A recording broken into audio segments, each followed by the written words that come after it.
In the area near the Israel-Gaza border, large crowds attended funerals today for the 16 Palestinians killed yesterday by Israeli soldiers. Thousands of Palestinians had marched to the border at the start of a demonstration that's expected to last for the next 6 weeks.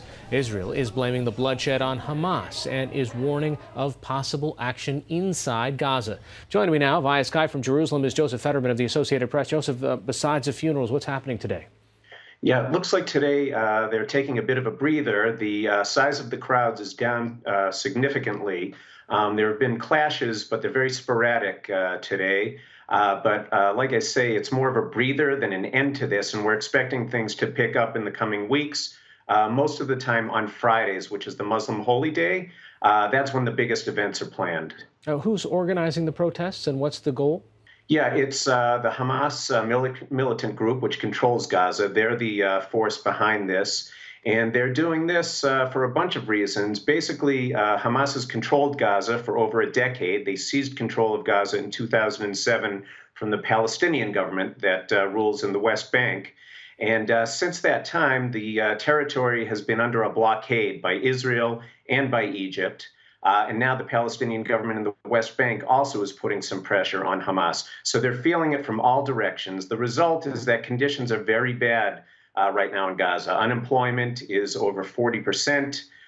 There's only a couple electricity for a few hours a day. Conditions are very difficult, and Hamas is running out of options. So now they're doing this. And the idea is, I think, to kind of stir things up, to press Israel, to draw attention to the conditions in Gaza without falling and plunging into another war. What are actions that the Israeli government can take inside Gaza? Well, what they've done so far is they've basically turned the border area into a no-go zone. And what you saw yesterday, we had over 700 people were shot on the Gaza side with live fire by Israel. They are not allowing people to get anywhere near the border fence, probably about 200 to 300 yards. Anybody who comes closer risks being shot. In addition, the Army today issued a new threat.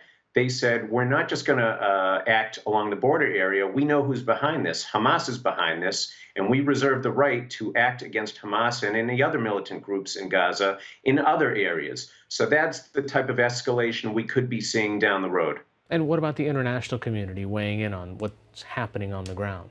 Yeah, there's a lot of concern. Yesterday, the Security Council had an emergency meeting.